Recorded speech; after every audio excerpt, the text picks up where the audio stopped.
voiture. J'ai décidé aujourd'hui de pas forcément apparaître à l'image. Je me suis dit que ce serait peut-être quelque chose de bien d'essayer de montrer un petit peu où je vis.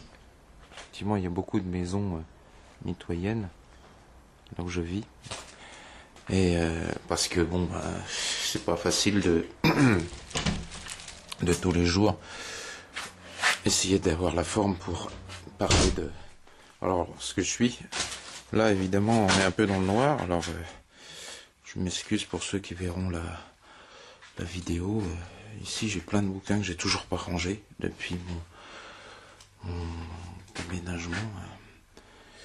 Je sais pas si je les rangerai un jour, parce que si j'en ai pas trop pour longtemps, ça va pas être facile. Là, c'est devant. J'ai un bouquet de lavande. Bon, j'aime bien la lavande, mais ici, c'est mon quartier, quoi. Bêtement, des deux côtés. Bon, je vais rentrer. Enfin, je pense que je pourrais essayer de dire des choses plus intéressantes que ici, c'est mon quartier, tout ça. Donc, je ferme la porte. Dans l'idée, j'ai dit qu'aujourd'hui, je parlerai de mon auteur favori. Alors, mon auteur favori est un auteur qui vivait à Vancouver. Il est né à l'étranger, en Amérique du Sud. Oh, ça c'est ma table, c'est un peu bordélique. Et mon canapé. Ouais, là, c'est la cuisine. Alors, ma femme râle parce que je range pas. C'est vrai que je range pas. Voilà. Et donc, pour dire, il s'appelait Nigel Finlay. Ah ouais, là, on voit qu'il y a bien du bazar. Ici, ce sont mes petits compagnons d'aventure avec lesquels j'ai créé la page du jour. Un livre de jeu de rôle auquel a pu participer un tout petit peu Nigel Finlay. Il y en a plein, je vais les montrer là-haut. Je pense qu'ici, il y a des bouquins de lui. Si je me trompe pas, ouais, un de Nigel Finlay, Green Neurone, en français. Je les ai achetés aussi en anglais. C'est de la fantaisie, bien sûr. Mon PC, où je fais mes pages du jour avec mon bazar un petit peu partout. Des affaires de jeux de rôle, avec des trucs de geek. Et donc, pour dire, cet individu a tout pondu de son œuvre, Nigel Finlay, si je peux l'appeler un individu, en quelques années. C'est un auteur très prolixe, de romans, puis surtout de jeux de rôle, qui était très très en avant sur la scène rôliste de Vancouver et qui a participé particulièrement à plusieurs jeux qui sont connus. Tiens, mes chats qui sont toujours en train de dormir parce que ça chauffe ici.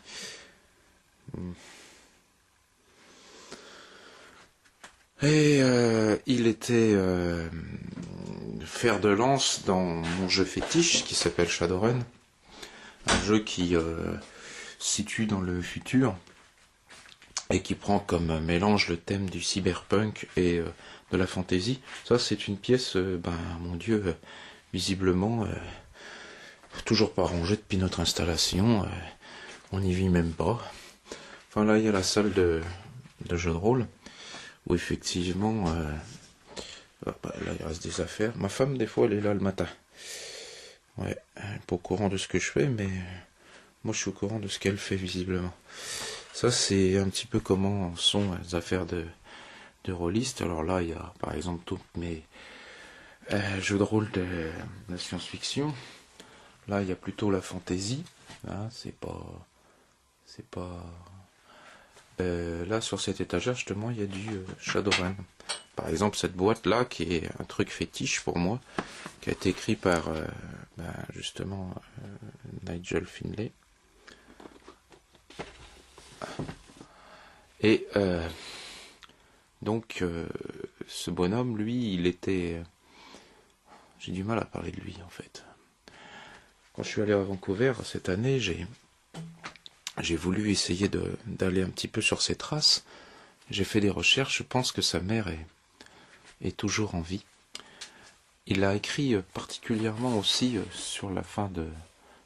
Bon, pas tout à fait sur la fin de sa vie, mais des suppléments pour un jeu qui s'appelle le Primal Order, que j'ai pas toujours complètement lu, mais il y a un petit avantage à ce supplément, écrit par lui, c'est que, effectivement, on voit la tête du monsieur. Alors, c'est pas facile d'avoir sur le net, plusieurs années après la mort d'un auteur, la tête de son auteur fétiche.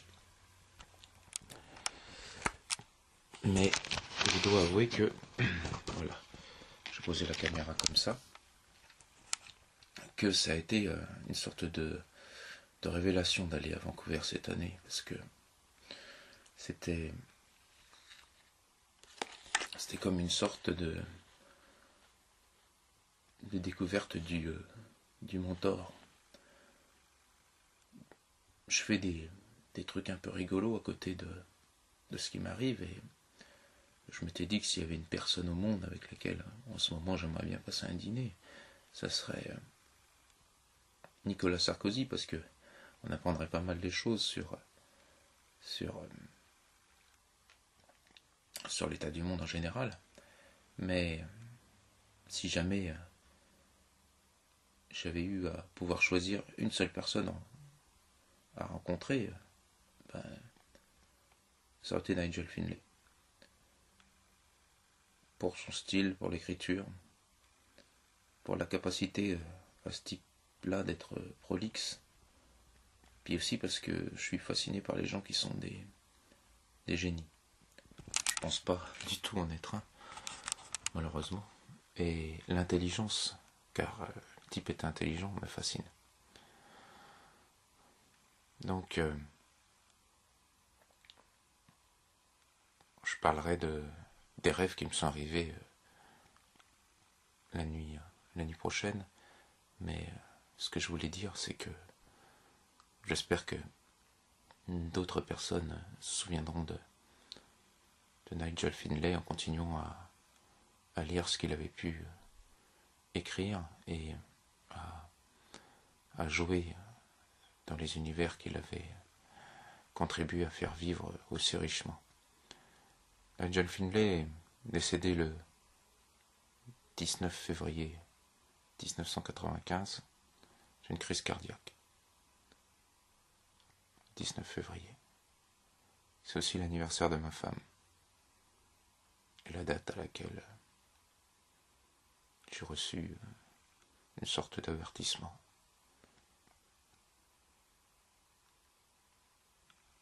Salut Nigel.